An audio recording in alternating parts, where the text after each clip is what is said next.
Welcome back to the Dragster Shop Life channel, and today we're changing the oil and filter on a 2012 Hyundai Santa Fe. Wait a minute, I think it's a Santa Fe, pretty sure it is. Yes. This vehicle's got just a little bit over 100,000 miles on it, and I'm just doing this video for it's a how-to video for some of you folks that have these vehicles and want to know how to change the oil. So I've already gotten started. The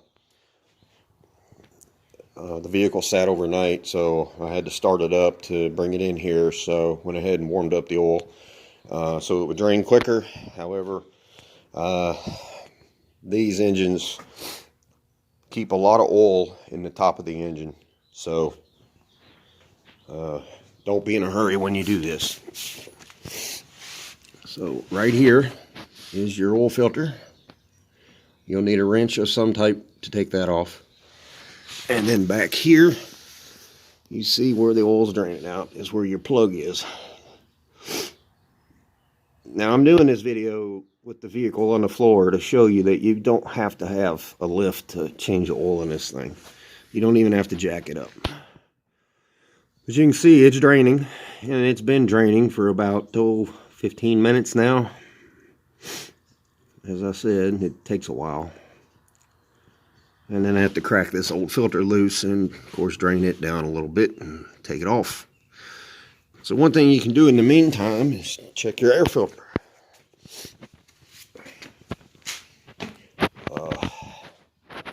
This one, I'll show you how to take that apart. Just let me grab my light. Okay. So on this one, you have, I've got my shop vac up here. Let me set the shop vac down. Okay. All right. So here's your air box that contains the engine air filter. You have two clips here, two on the top, and then you have two on the bottom. You have to release, and then you need a Phillips screwdriver to loosen this clamp here on the air box, and then you can take a good size straight screwdriver to kind of gently pry it off of the air box lid, which is right here. Okay, just do it gently.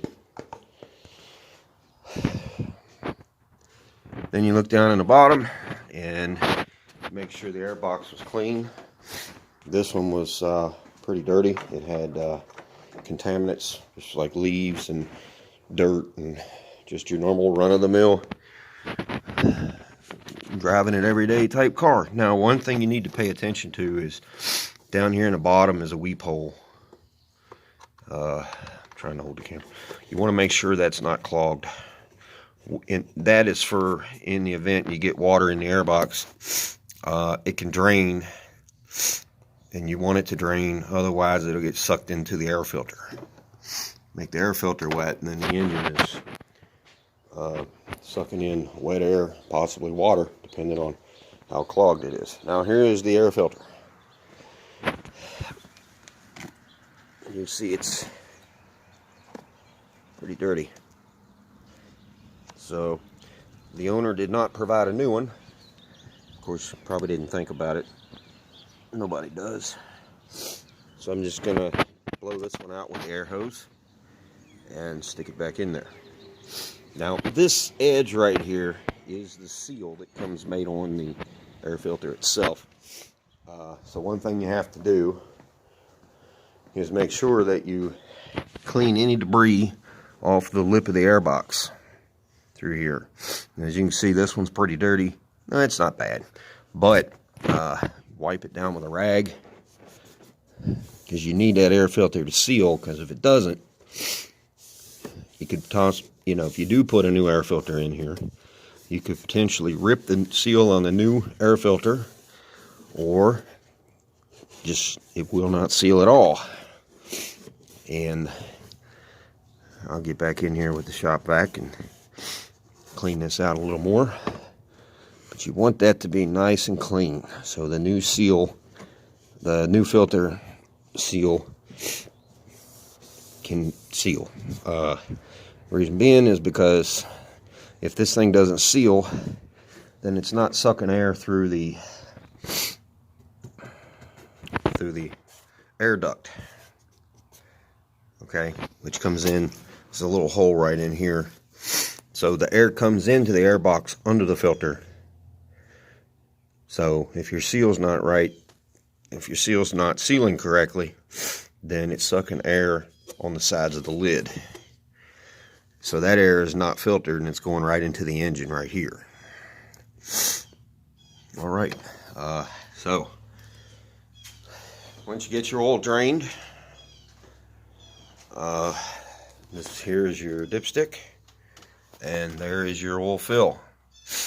This engine supposedly, yeah, it holds 5 quarts, and you might want to, well, you should go ahead and pre-lube the filter. Go ahead and put some oil in it, because you don't want to start this thing up with a dry filter, because she'll peck and knock and a little bit, and you don't want that. You don't want to get in the habit of doing that. So make sure you put some oil in the filter before you install it on the engine. Alright, well, that's about it for this video. If you like these kind of how-to tutorials, subscribe to my channel. Give this video a thumbs up, comment below, and check out my other videos. Alright guys, thanks for watching.